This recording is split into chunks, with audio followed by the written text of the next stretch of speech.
Hey friends, it's Simon Hurley and welcome to a brand new video.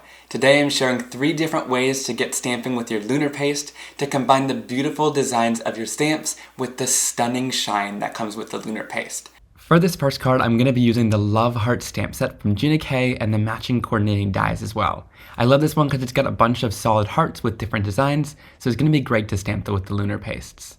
I'm starting off by lining up some of the different design hearts inside my MISTI stamping tool onto a piece of stark white cardstock, and then I'll lift them up with my MISTI. Now I'm not forming any sort of design here, I'm going to be cutting them out later, so it doesn't really matter how even they are. Then I'm going to go in with a little bit of Lunar Paste. Here I'm starting off with a little bit of Prom Queen, and I've actually learned to take out the Lunar Paste first rather than dipping my blending tool into it. So I'll take out a little bit with a palette knife and put it onto my sponge tool. Now I did this a couple times before I did the video, and I learned that only putting on a little bit of paste and letting it sink into the tool is helpful to not have too much. If you have a little bit too much paste, it kind of seeps into the design and fills it all in, whereas if you just put the perfect little amount on top, you'll have a perfect design and all the details will still be there and you'll get that beautiful shine from the Lunar Paste. So you can see here, a little tiny bit of that paste goes a really long way when it comes to stamping the designs down. So next I'm going in with a little bit of Slippery When Wet for the next 2 hearts. I'm going to lightly tap it onto the surface, and then I'm going to stamp it down as well. I like to compare this kind of technique sort of to ink pads. If you have a perfectly inked ink pad, it's going to stamp really nicely, but if it has too much ink in it, it's going to be a little bit too juicy and kind of lose some of that detail. So tap lightly and use a little bit of paste and not too much. Now the reason I like to do this inside of my MISTI stamping tool is because I can go back in if I need to and stamp it again for whatever reason.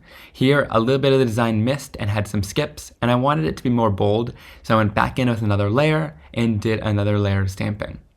Now for this last row of hearts, I'm using a little bit of Triple Berry, which is another new color of the Lunar Pastes. And these things are going to last you a long time with this tiny amount that we're putting onto the foam sponges. So I'm just going to spread a little bit onto this sponge. You can see that I kind of wait and really push it into the sponge to make sure that it's sunk in. And then I'm going to go in and stamp those down. Give it some good pressure, and then when we lift it off, we'll have our 3 different heart rows. Now, when it comes to cleaning these off, I go in with quite a bit of water, and I like to use this Rub It Scrub It tool. I'll show you it more in depth later, but it's this little stamping tool that you're easily able to hold in your hand, and it's got kind of a rough surface, so it gets into all of the grooves and details of the stamp, and is really easily able to clean them out. I love that tool. And then I'll go in with a dry rag and clean off any of the excess. When it comes to the sponges, it's really important to clean these off as well, and I just go in with a little bit of water, spray it all over that sponge, and then I wipe it off onto a paper towel until it turns white again. You don't want it to dry and become crusty, because then it'll be unusable.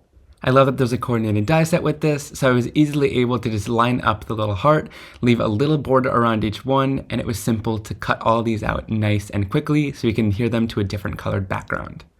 Then for the sentiment, I'm going to be using the sentiment that just says Happy Valentine's Day. There's a lot of different love-themed sentiments in this set, and I love that font that they're written in. So I'm going to stamp it down with some black ink, and then I'll go in and throw over a layer of clear heat embossing, and heat set that till it's clear and shiny for a nice bright finish. I love the bold and finished look that a layer of clear heat embossing gives. So then I'll go in with my Fiskars Spring Assist scissors, and I'll cut right around the sentiment.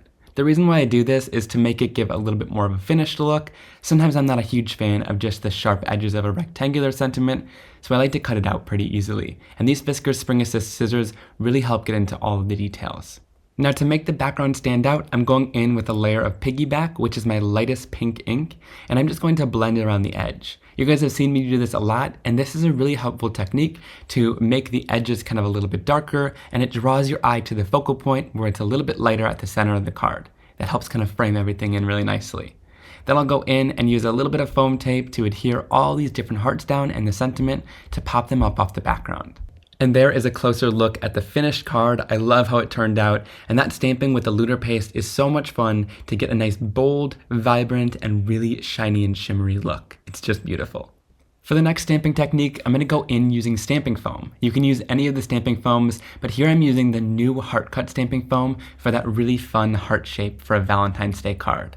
And for my texture that I'm going to do, I'm using the Charming background stamp. I absolutely love this one, and it's a nice fine line image, so when we get the reverse of it with the stamping foam, it'll be a nice bold background with fine line details. I'm going to go in and heat up my stamping foam for about 10 to 15 seconds, and then when it's still warm, press it into your texture and give it lots of great pressure. This is going to transfer your design and give you a reverse image stamp onto your stamping foam. So much fun.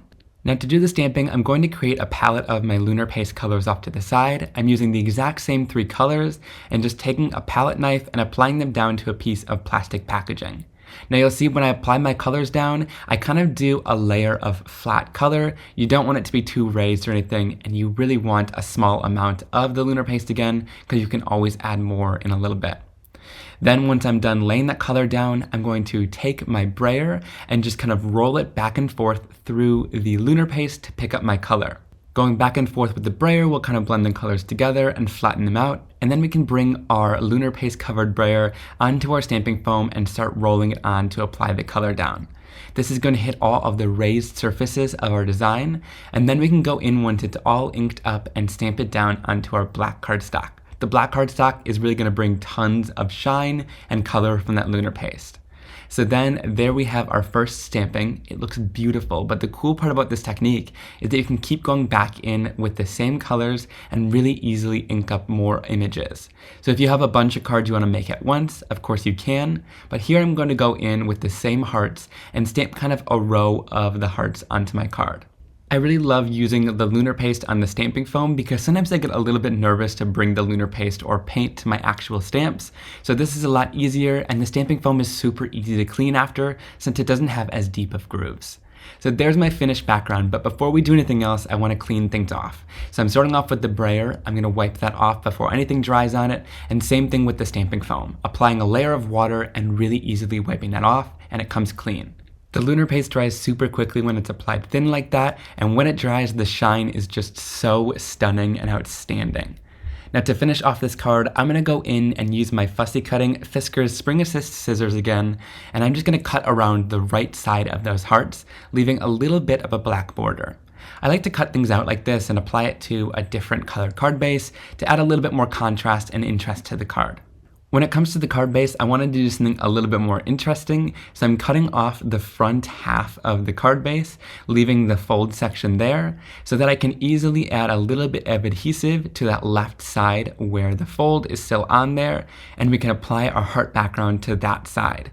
This is going to create a really fun little fold there, with those hearts being the edge of the card. I think that just makes it so much fun, and the white gives a great contrast. Now when it comes to sentiments, I like to always test out the sentiments beforehand before pulling them off of their stamp sheets. So here I'm taking the Sketch Florals stamp set, and I ended up liking the "You Are So Beautiful" sentiment. It's nice and bold, and it's going to look beautiful on here. So I've inked it up in some black ink, and I'm going to stamp it down, and then I'm going to throw over a layer of clear embossing powder to heat set and finish it off with a nice clear shine. If you struggle with getting little textures in your embossing powder, which I sometimes do, heat it from behind instead of from the front. This way it doesn't blow off any of the powder, and it gives a super smooth finish. So that finishes off the card really nicely. I love the stamping with the brayer on top of the stamping foam, and that beautiful shine you get from the Lunar Paste, and that fun fold edge finishes it off. Now for the next card, I'm going in with the Paisley stamp, and I'm going to use this stamp with some of the excess Lunar Paste that we have left over from creating that palette. Now by the magic of editing, I actually did these two backgrounds back to back, but I edited the finished card in before it, so use your paste before it ends up drying up. But with this technique, I ended up going with those sponges again and took a little bit of Lunar Paste onto the sponge by dabbing it into the color, and then I quickly was able to dab it onto the background stamp here. It's a similar technique to the first one, but I do like rubber stamps a little bit more because they're deeply etched, so your paste isn't going to sink in as much, and you don't really have to worry as much about applying too much paste. So then I'm going to spray it down just to make sure that it stays nice and wet while we stamp, and then I'm going to apply my paper down. Here I'm using another piece of black cardstock for the contrast, and I'll use a pressure tool just to press down and make sure that it's going to hit all of those areas. Then when I lift that off of the surface there, you get all of that beautiful stamping. It still has all of that amazing detail.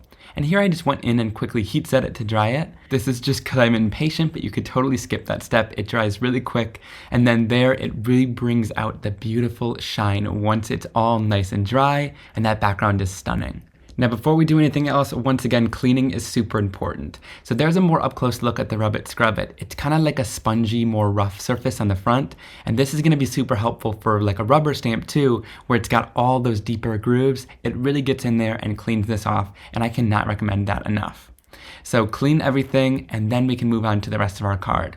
Here I used images from the Sketch Floral stamp set, and I'm going to stamp them down with some black ink. And then again, I'll throw over a layer of clear heat embossing powder. This is just going to give it a nice finished look and make sure that nothing is going to cover up those black lines. So I'm going to heat set it, and I love the bold, dark effect that that clear embossing powder gives. Then we're going to color in these images, and to do so, I'm just going on my craft sheet with my Simon Hurley Create ink pads in several different colors, and this is going to create a nice palette of color. Now before I go in with any of the colors, I like to go in first with a layer of water. This is just a really great tip to kind of prepare the surface of the cardstock to take the color, and it also lets things blend around a little bit more before they fully sink into the cardstock. So it'll give you a more even coverage and layer of color without having to really work to blend things together. So if you struggle with watercolor, apply the layer of water first. I promise it's game changing. I'm just trying to lay down a layer of color and not making sure it's too perfect, because I'm going to end up going in with a layer of Lunar Paste to finish everything off and give it some shine. So once I've laid down that first layer of color, I'm bringing in the coordinating color of Lunar Paste. This is why I love that the colors match, because here I'm going in with some Prom Queen, which I used for the under layer to add some color, and now I'm going in with the Prom Queen Lunar Paste to add a little bit of extra depth to the center of the flower, and also add all of that beautiful shine to the flower. So I'm just going in with a little bit of that Lunar Paste in the center, and then I'll bring in just a tiny bit of water to kind of help blend it out into the rest of the color. I'll do the same thing with the yellow flower using the coordinating slippery when wet Lunar Paste, and then I'll go in and blend it out.